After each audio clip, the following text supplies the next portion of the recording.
Hé Naël, arrêtons-nous ici, j'adore cet endroit. Mes parents m'ont dit qu'ici en plus, il y avait beaucoup d'animaux. Tu sais, Colline, qu'on y trouvait des wallabies, des ratons laveurs, un porc-épic, entre autres, et divers oiseaux. C'est vrai, on peut voir beaucoup d'étangs dans cette propriété. Mais pourquoi n'y a-t-il plus essentiellement que des oiseaux? En fait, la propriétaire a perdu son mari en 2011, monsieur Joseph Dardenne. Pour une personne seule, la prise en charge des animaux est devenue trop importante. Déjà que la collection exceptionnelle de boîtes métalliques de toutes sortes lui demande beaucoup de travail. Ah oui, j'ai même vu que sa collection a été reprise dans le Guinness Book des records. Plus de 50 000 boîtes. C'est impressionnant.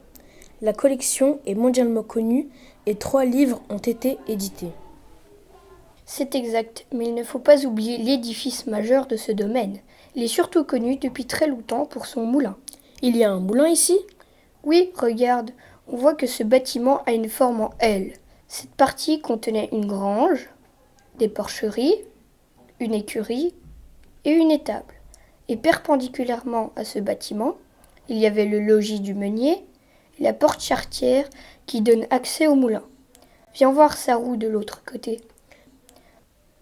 Mais il ne fonctionne pas. Malheureusement, non. Il a été fortement abîmé en 2011 à la suite du débordement important du ruisseau Henri Fontaine. Mais avant, il fonctionnait?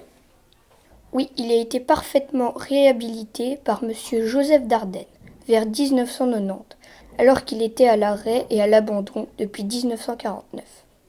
De quand date ce moulin? On suppose qu'il y avait déjà un moulin ici dès le Moyen Âge. On trouve des textes parlant du moulin de Hanu déjà au XIIIe siècle. La roue est vraiment très grande. Oui, elle mesure 5,60 m de diamètre. Elle permettait d'actionner un mécanisme avec différents engrenages. Viens voir à l'intérieur. C'est impressionnant. Mais si je comprends bien, le moulin ne permettait pas de moudre le blé. En fait, la dernière restauration de 1990 a permis de faire actionner une dynamo qui produisait de l'électricité pour le domaine. Tu sais, toi, comment fonctionne un moulin? Oui, c'est grâce à la force motrice de l'eau que la roue tourne. Et ici, on peut observer que l'eau arrivait par le dessus. Tu peux voir l'arrivée du bief, et cela se voit aussi à l'orientation des objets. La roue tourne donc dans ce sens. C'est quoi le bief? C'est la déviation du ruisseau qui est alors canalisée pour arriver au moulin, dans ce cas-ci par le haut, car il y a un beau dénivelé. Quand ce n'est pas possible par le haut, l'eau arrive alors par le bas de la roue à aube, cette fois. La roue tourne alors dans l'autre sens. Tu me parles de roue à auget et de roue à aube. Ce n'est pas la même chose? Un auget est un bac qui récolte l'eau et le poids des objets remplis fait tourner la roue. Mais quand l'eau vient par le bas, elle pousse les pales de la roue à aube. Ah, je ne le savais pas. Merci pour l'info. Mais avant, c'était bien des meules qui broyaient. La roue entraîne différents rouages et la meule supérieure, la mouvante, tourne sur la meule inférieure qui est fixe, la dormante. C'est ce qui permet de moudre des céréales notamment. Oui, ici c'était un moulin à farine. Et à Grand Hallet, il y avait même un deuxième, un peu plus loin sur le ruisseau. On le voit sur cette carte de Pop de 1870.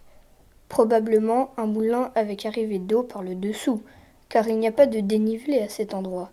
Avec une roue à aube, si j'ai bien compris. C'est cela. Et avant, le meunier était la plupart du temps locataire du moulin. Il devait gérer le domaine, entretenir, voire réparer le moulin et le ruisseau. Il y avait beaucoup de travail, mais en plus, il devait payer sa location au propriétaire ou même avant, au seigneur et à l'église. Oui, il n'avait pas le temps de dormir beaucoup, contrairement à ce que dit la chanson. Meunier, tu dors.